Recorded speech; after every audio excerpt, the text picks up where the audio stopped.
What's up, vloggy? For today's video, since marami yung nagtatanong sa inyo kung ano yung equipments na gamit ko pag nagre-record ako, ngayon sagutin na natin. Hindi ko na mahanap kung nasaan yung mga comment na yon, pero para sa mga curious, panoorin nyo tong video na to. Here's the first one. Ito po yung pinaka-favorite ko na ginagamit ngayon, itong Fifine na dynamic microphone. Nagustuhan ko tong microphone na to, bukod sa nagagamit ko siya sa recording, nagagamit ko rin siya sa live streaming. Medyo kamukha din siya ng tube type ng Shure, pero this one is Fifine. Sobrang klase nung design niya, no? Tapos meron na rin siyang matte design. Disclaimer lang ha, hindi to sponsored. Bukod kasi sa gusto kong i-share sa inyo tong mga equipments na ginagamit ko, gusto ko na rin simulan yung pagwa-vlog. Tulad ng mga random questions kung ano yung ginagamit ko na equipments, alam ko na yung iba sa inyo curious kung ano yung mga ginagamit ko or ginagamit namin. Nagustuhan ko tong microphone na to dahil maganda rin yung sound niya. Kung napakinggan nyo na yung passenger seat ko, dito ko po siya ni-record. And syempre, affordable din kasi tong dynamic microphone na to. Supported siya ng Type-C tapos XLR. So pag nagre-record ka, pwede mong gamitin tong Type-C.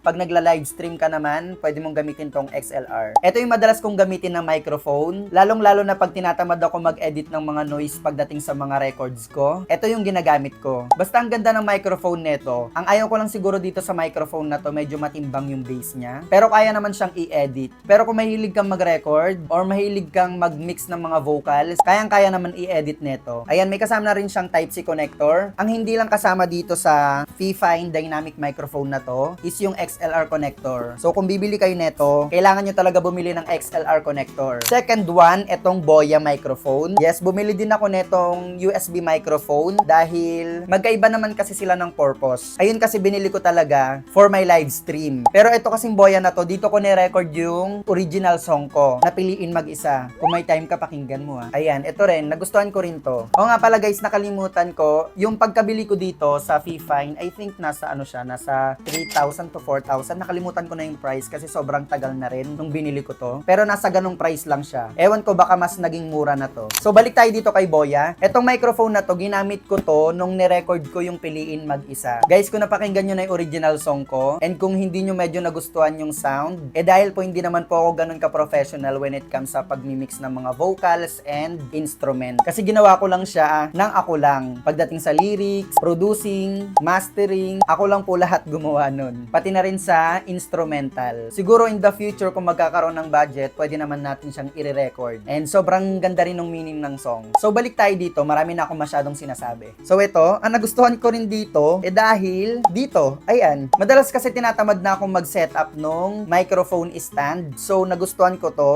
kasi ipapatong mo lang siya sa lamesa, then mag-record ka na. Tapos marami rin siyang option. Ayan, kung duet kayo, pwede mong piliin to. Ayan o, ang ganda niya o. Pwede rin to pang ASMR, pang podcast, and syempre pang recording. Maganda kasi yung mga ganitong microphone. Basta maganda siya, bakit? Hindi ginagamit din kasi to, especially pag nagre-record ka ng with instrument, pwede rin to. Kasi meron tong features na eto lang yung side na papakinggan niya, dito, maraming features to. Eto yung nagustuhan ko sa kanya. Isa lang ang hindi ko nagustuhan dito, syempre wala siyang XLR connector. So hindi mo talaga siya magagamit for live streaming. Unless meron kang mga hub na pwedeng i-connect sa sound card. Pero ito hindi ko to nagagamit sa live streaming. Katulad ng isa, meron din siyang, actually hindi siya Type-C connector. Hindi ko alam kung ano yung tawag dito, nakalimutan ko na. I think alam nyo naman to, yung dating charger. Ayan, ganyan siya. Isa pa sa reason kung bakit nagustuhan ko to, ito kasi yung pinaka-cover nung microphone. So ginagamit ko to as pop filter. And lastly, etong One Audio headphones. Alam mo, ang ganda ng sound neto, promise. Nakatry na kasi ako ng mga ganitong headphones. Plus, hindi siya masakit dito sa ulo kasi meron siyang foam. Ito rin yung ginagamit ko sa passenger seat. Basta sa lahat ng mga song covers ko, ito yung ginagamit ko. Na-adjust din naman dito. Kung bata yung gagamit, di wag mo nang i-adjust. Pwede yan. Ang isa pa sa nagustuhan ko dito, ganito yung cord niya. May ganito siyang cord, may ganito, tapos merong ganito.